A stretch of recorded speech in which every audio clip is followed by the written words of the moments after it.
Listen closely, because what you're about to hear isn't a ghost story. It's something far more unsettling. A ringing phone at 2:47 a.m. That sound, sharp, piercing, unwanted, always carries a weight, doesn't it? Because no one calls at that hour with good news.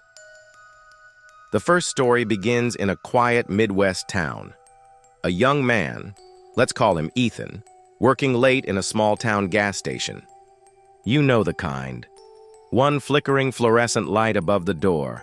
Aisles so empty you can hear your own breath echo. It was his fourth night shift that week. He was exhausted, barely keeping his eyes open. And then the phone rang. Now, this wasn't a customer line. This was the emergency line, the one that only his manager and the police had. Ethan picked up. "Station 12, Ethan speaking." Silence. He heard what sounded like static. And then, a voice, whispering, fragile, like a dying breath. "Don't go outside. Not tonight." He froze. His throat tightened as if the air itself had turned cold. "Who is this?" he asked. But there was only a low, dragging inhale. Then the line went dead. Minutes passed. His heart didn't slow down. The outside lights began, flickering, first the sign, then the parking lot lamps. Through the glass door, he swore he saw a shadow, tall, unmoving, like someone standing just beyond the pumps. He picked up the phone to call back, but the line was dead. He checked the logs. No incoming call recorded. Nothing. It never happened, at least according to the system. That night, Ethan never left the counter. He said, by 4 a.m., the shadow was gone. But the next morning, his manager found muddy footprints leading from the pumps, straight to the door. And they didn't belong to Ethan. Pause for a moment. Think about that ringing phone. That whisper. And ask yourself this. What if some calls aren't meant to be answered? Ever driven down a 2-lane highway in the middle of nowhere, when the only lights are your headlights and that faint green glow from your dashboard clock? 2:13 a.m., Wyoming County, cold air, frost on the roadside signs. A woman named Claire worked as a 911 dispatcher there. She wasn't a rookie. 10 years in that chair, headphones on, coffee going cold beside the keyboard. She'd heard it all. Domestic fights, drunk drivers, coyotes getting too close to the farm. But this call? This one still plays in her head. Every single night. It came in soft. Not a scream. Not a crash. Just a trembling voice. A young boy. Maybe 8. Maybe 9. He whispered, "Ma'am, my daddy's outside, but he's knocking on the window." Claire typed in the location. An old farmhouse outside of Rawlins. Middle of nowhere. No neighbors for miles. She asked, "Honey, where's your mom?" Long pause. "She's in bed. But Daddy died last year." The line cracked. Static bled through. Claire's throat went dry. She asked him to stay on the phone. Told him to go to the kitchen, lock the door, stay away from the glass. Deputies were dispatched. 20 minutes out. The boy whispered again, "He's smiling." "Ma'am, he's smiling too much." And then, silence. No breath, no static, just the hollow click of the line dropping. When deputies arrived, the back door was wide open. The kitchen table had a phone, off the hook, still warm from the boy's hands. But no child, no tracks in the snow. Except one set, barefoot, heading toward the tree line. And here's what makes this worse. Claire called that number back over and over for hours. The line was never registered. No service provider. No family by that name in county records. The farmhouse had been empty for 7 years. Pause here. If you're listening to this, think of every missed call, every late-night ring you ignored. What if one day it's not spam, not a wrong number? What if it's a voice from somewhere that shouldn't exist? There's something about the American interstate. Mile after mile of blacktop, no shoulders, no exits. Just the hum of 18 wheels and the glow of a lone gas sign 50 miles out. Case 3 comes from a trucker named Dale, 32 years behind the wheel, moving freight from Amarillo to Sioux Falls. He wasn't the type to spook. Easy. Ex-Marine, carried his Colt under the seat, lived on black coffee and country radio. It was just past 3 a.m., somewhere along I-90 in South Dakota. No other rigs in sight, no taillights for 100 miles. And then, his CB crackled. Not the radio, not dispatch, the payphone call at the truck stop he'd just passed. But here's the strange thing. His cell was on silent, locked in the glove box. Yet the truck's built-in hands-free line started ringing. He answered, thinking it might be dispatch. "Dale here." Dead air. Then a woman's voice. Calm, cold, like she was reading from a script. "You missed. Your turn. They're already in your trailer." Dale laughed at first. "Lady, I'm hauling air filters. Ain't nobody in there." But she cut him off. "No, not that trailer. The one behind you." He checked. His mirrors. Empty highway. Nothing. For a second, he thought maybe she meant the last rest area, but he hadn't stopped in over 3 hours. Then the voice dropped to a whisper. "Do not stop at the next diner. The man in the yellow cap is not what he seems." And click. Line dead. Dale pulled over 2 exits later, heart pounding like a loose piston. He checked the trailer, padlock intact, seals unbroken, but on the asphalt, under the sodium lights, were wet boot prints, leading from the back bumper out into the prairie grass. When he called the number back, no record, not even a call log on his carrier statement. Weeks later, he drove the same route, same hour, same empty road. At the exact diner she mentioned, a man in a yellow cap sat alone. Dale swears the man never blinked once. Pause here, because every American highway has its ghosts. Some ride the lanes, some wait at the diners, and some know your name before you even pull in. By now, you're thinking, maybe these calls are just myths. Stories truckers swap at diners. Dispatchers tell when the night gets too long. But here's where it cuts deeper. Because these calls, they leave footprints. Not the kind you can sweep off a porch, but the kind that show up in county archives, in faded ledgers, in those locked drawers inside small-town sheriff's offices. Take Marion, Nebraska, population barely 2,000. A librarian. There, Mrs. Kellerman found something strange. A stack of handwritten logs from 1968. Back then, phones still had cords. And party lines carried your neighbor's secrets like wildfire. In those logs, 8 separate calls, same night, same time. 1:47 a.m., different families, different addresses. Each wrote the same thing. Male voice said, "They're already in the house." Then line went cold. Next morning, 3 houses empty, doors locked from the inside. Coffee still warm in one, cars in the driveway. No footprints in the frost except a straight line, cutting through the cornfield. Local papers called it the Marion Mystery. But the county sheriff and a man named Tom Brixby sealed those logs in an evidence box, because even back then, the calls had no origin, no wires leading in, just a voice on the wind. And here's the thing nobody wants to say out loud. Every decade, those calls come back. Not the same voices, not the same words, but the same pattern. A whisper, a warning, a vanishing. Pause. Look around you. Your own street. That one house that never keeps its lights on. The mailbox with no name. How many missed calls have you deleted without listening to the full voicemail? Now here's where I want you to step in. If you're still here and your gut's telling you this isn't just a story, prove you heard me. Type this below. Twice. I hear the ring twice. I hear the ring twice. Because that comment, it tells me you're awake now. You're not just scrolling, you're listening.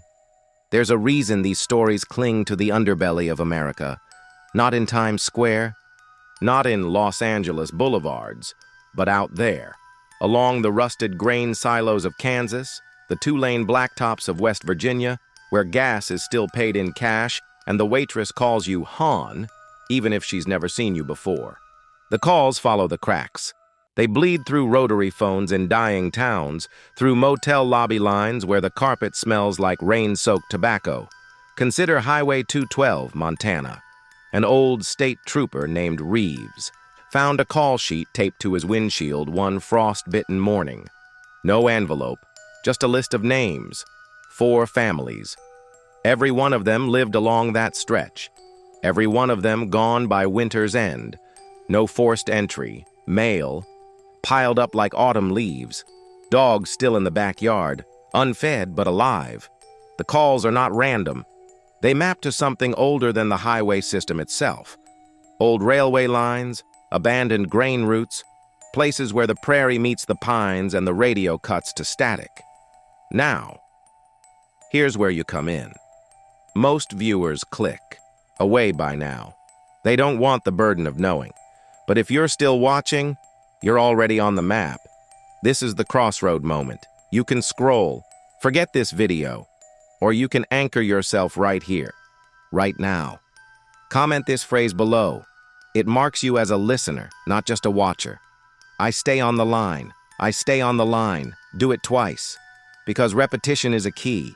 It tells the algorithm, and something older than the algorithm, that you are part of this pattern now. You're in the diner booth, the coffee's still hot, and the phone is about to ring. Here's the part they tried to bury. You think urban legends survive because kids whisper them? No. They survive because someone in an office basement signed a paper that said, "Do not release." In 1993, a Freedom of Information Act request surfaced in Dane County, Wisconsin. Filed by a local journalist named Marlon Fisk. He was chasing a string of missing persons that ran along the old U.S. Route 14. What he got back was a single photocopied memo from Bell Telephone Archives. It read, "Switchboard records from 1952-1971 show an anomaly. Multiple inbound calls logged with no originating number, each time stamped within 1 minute of verified disappearances." They called them ghost switch calls, not because they were supernatural, but because no hardware traced them, no relay. No trunk line. The circuits were cold, yet the voice came through clear as a church bell on a snowy morning. And here's what chills me even now. One retired operator, 82 years old when they found him, wrote a letter to the Dane County clerk. He said, "Those calls, they didn't come from the lines. They came from in between them." Think about that. Not from the line, not from the phone, from the silence that rides between the wires, from the same silence you hear now, when your Bluetooth drops for a heartbeat. America runs on infrastructure, roads, rails, wires, but it also runs on what hides between them. If you've ever stood alone in a county fairground after midnight, you know that hum in the air. Not power lines, not the wind. That hum that feels like someone waiting for you to pick up. This is your crossroad again. Most men choose to sleep through this moment. They put the phone face down. They let the line ring out. But you're still here. So here's your mark. Write this phrase twice below. The line hums. The line hums. Because this isn't just content anymore. It's a key. Every word you repeat, it tunes you to a frequency men have ignored for 50 years. The one that doesn't ask permission. The one that always, always calls back. If you've driven through the Midwest in late October, you know the air carries more than just cold. It carries echoes, the kind that travel from silo to silo across soybean fields and slip into state park cabins where the only light comes from a buzzing vending machine. Last month, A trucker heading out of Amarillo, Texas, stopped at a Love's Rest area. Same kind you've probably been to if you've done a midnight run. He heard the payphone ring. Only problem? The line was cut 3 years ago. That's the pattern now. The calls don't need lines. They ride on Wi-Fi shadows, on emergency broadcast tests, on the quiet stretch between 2 cell towers. And they don't just call the what's missing anymore. They call the ones who watch. The ones who stop scrolling when the algorithm throws them something strange, like this. Let me be blunt. If you've listened this far, you're on the ledger. Not a conspiracy, not a warning, just the truth. Every sheriff from Boone County, Missouri to Flagstaff, Arizona has quietly stopped filing reports about. The men who vanish now, they leave their cars running at the pump, wallets still in the dash.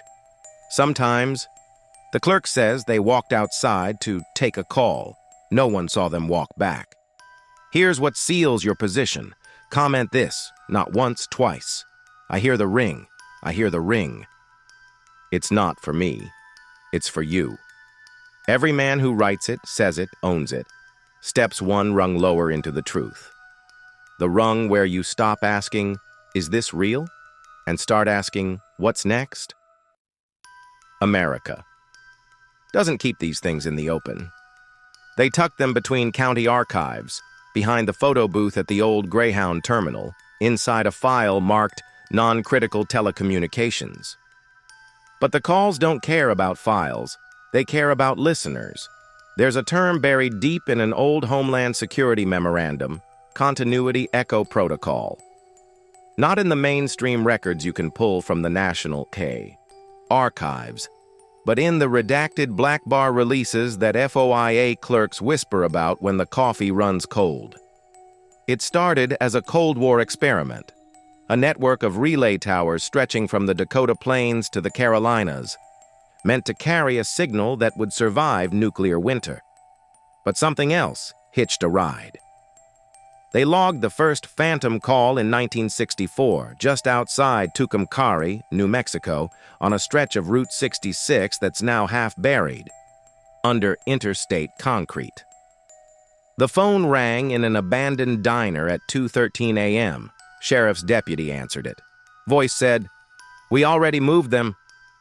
Nobody ever found out who them was. Fast forward to this year, dispatches from Fargo, North Dakota, Mobile, Alabama, even the deep back roads of Appalachia, men hearing a ringtone that doesn't match their phone. Tone like an old Bell telephone line waking up after 40 years in the ground. And when they answer, they don't scream, they don't run, they just step off the map. Look around your own town, the boarded-up bait shop, the payphone that shouldn't have power but still hums when you walk by, the FEMA test that runs at 2:22 a.m. claiming it was routine. Nothing's routine anymore. Here's where I stop being a storyteller and start being what this country used to have, a guide, because after this, the line doesn't call me, it calls you. If your gut tightens. When I say this next part, you're already halfway through the door. Go to the comments. Not tomorrow, right now. Type this twice. The signal carries. The signal carries. Not because it protects you, because it marks you as awake, in a land where most men choose sleep. They built America on connections, rails, wires, highways, but they never controlled what moves between them. You heard the hum. You read the names. Now the only question is, when your phone rings tonight, will you answer?